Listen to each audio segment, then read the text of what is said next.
بسم اللہ الرحمن الرحیم۔ دیکھتی آنکھوں اور سنتے کانوں کو محمود مان کا آداب۔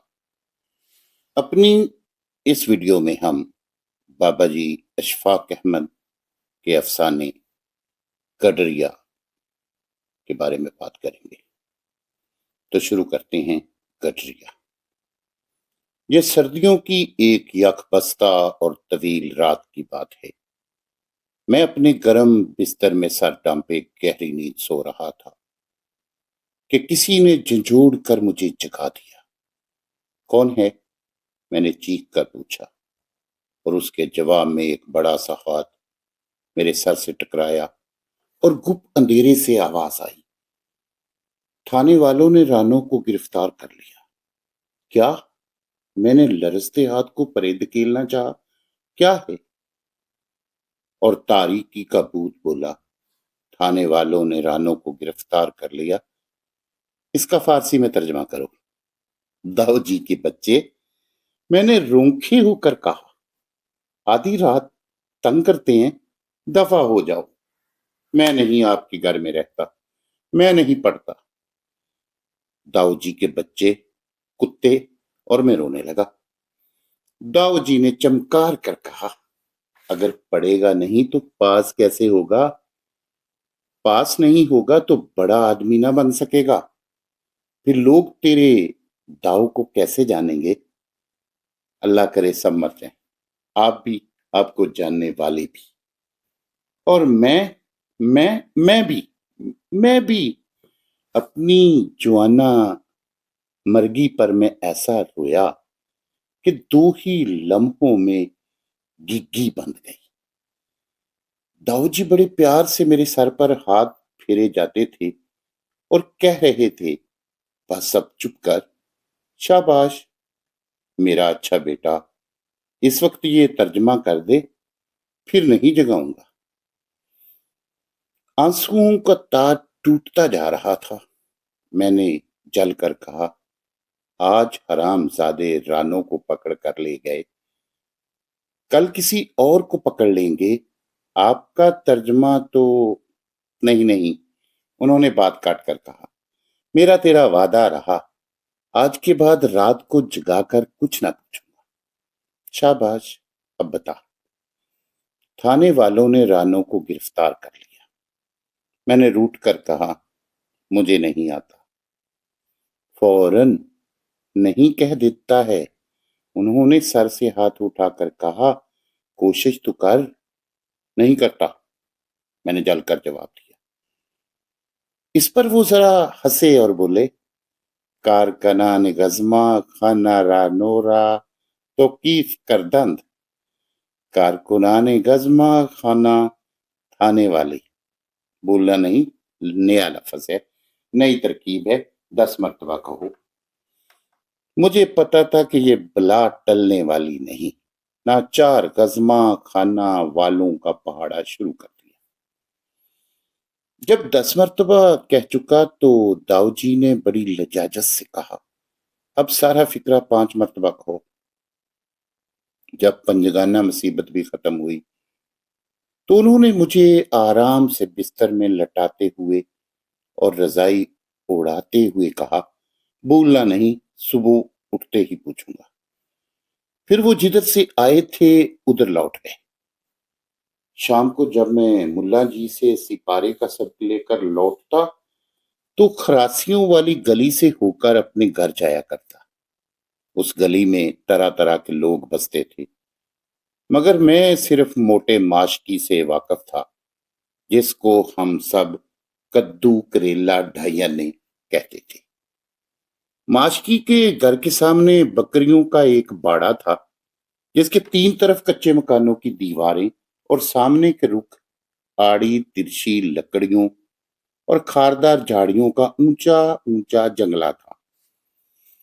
اس کے بعد ایک چوکور میدان آتا، پھر لنگڑے کمہار کی کوٹھڑی اور اس کے ساتھ گیرو رنگی کھڑکیوں اور پیتل کی کیلوں والے دروازے کا ایک چھوٹا سا پکا مکان۔ اس کے بعد گلی میں ذرا سا کھم پیدا ہوتا اور قدرے تنگ ہو جاتی، پھر یوں یوں اس کی لمبائی بڑھتی، اس کے دونوں بازو بھی ایک دوسرے کے قریب آتے جاتے۔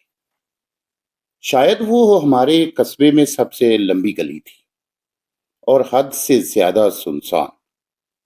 اس میں اکیلے چلتے ہوئے مجھے ہمیشہ یوں لگتا تھا جیسے میں بندوق کی نالی میں چلا جا رہا ہوں، اور یوں ہی میں اس کے دہانے سے باہر نکلوں گا، زور سے ٹھائیں ہوگا اور میں مر جاؤں گا۔ مگر شام کے وقت کوئی نہ کوئی راہگیر اس گلی میں ضرور مل جاتا اور میری جان بچ جاتی۔ ان آنے جانے والوں میں کبھی کبھار ایک سفید مونچھوں والا لمبا سا آدمی بھی ہوتا، جس کی شکل 12 ماہ والے ملکھی سے بہت ملتی تھی۔ سر پر ململ کی بڑی سی پگڑی، ذرا سی خمیدہ کمر پر خاکی رنگ کا ڈھیلا اور لمبا کوٹ، کھدر کا تنگ پاجامہ اور پاؤں میں فلیٹ بوٹ۔ اکثر اس کے ساتھ میری ہی عمر کا ایک لڑکا بھی ہوتا، جس نے عین اسی طرح کے کپڑے پہنے ہوتے، اور وہ آدمی سر جھکائے اور اپنے کوٹ کی جیبوں میں ہاتھ ڈالے آہستہ آہستہ اسے باتیں کیا کرتا۔ جب وہ میرے برابر آتے تو لڑکا میری طرف دیکھتا اور میں اس کی طرف، اور پھر ایک ثانیہ ٹھٹکے بغیر گردنوں کو ذرا ذرا موڑتے ہم اپنی اپنی راہ چلے جاتے۔ ایک دن جب میں اور میرا بھائی ٹھٹھیاں کے جوہر سے مچھلیاں پکڑنے کی ناکام کوشش کے بعد قصبہ کو واپس آ رہے تھے تو نہر کے پل پر یہی آدمی اپنی پگڑی گود میں ڈالے بیٹھا تھا، اور اس کی سفید چٹیا میلی مرغی کے پر کی طرح اس کے سر سے چپکی ہوئی تھی۔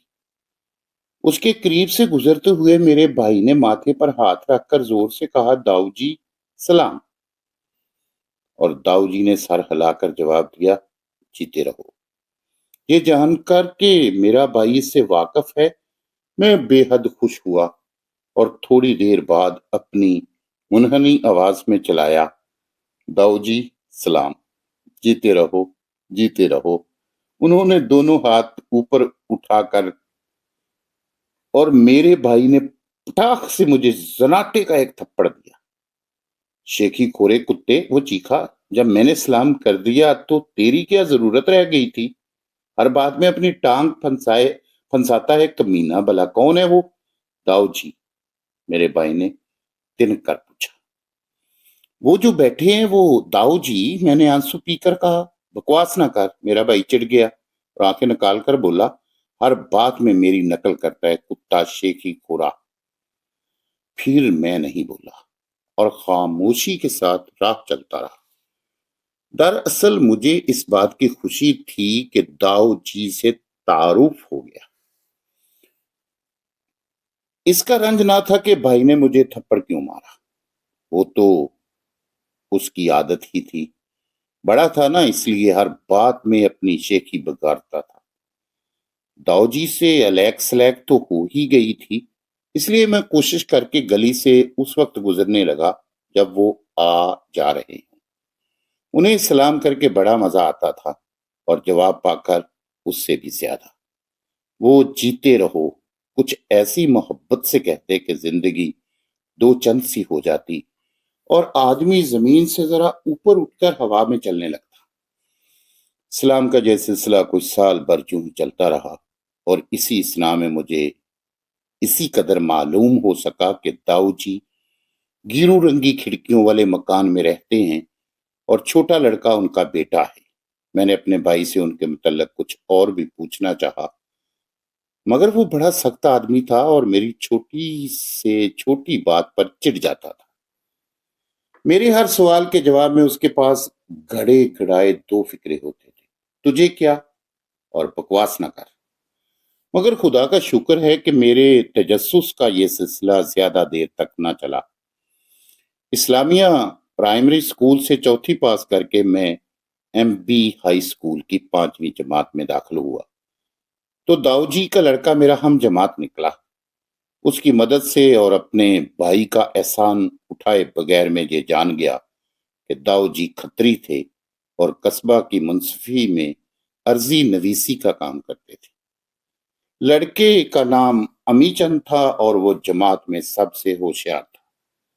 اس کی پگڑی کلاس 12 میں سب سے بڑی تھی اور چہرہ بلی کی طرح چھوٹا۔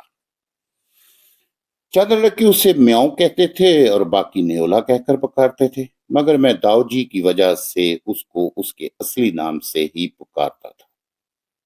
اس لیے وہ میرا دوست بن گیا اور ہم نے ایک دوسرے کو نشانیاں دے کر پکے یار بنے رہنے کا وعدہ کر لیا۔ گرمیوں کی چھٹیاں شروع ہونے میں کوئی 1 ہفتہ ہوگا جب میں امی چند کے ساتھ پہلی مرتبہ اس کے گھر گیا۔ وہ گرمیوں کی ایک جھلسا دینے والی دوپہر تھی، لیکن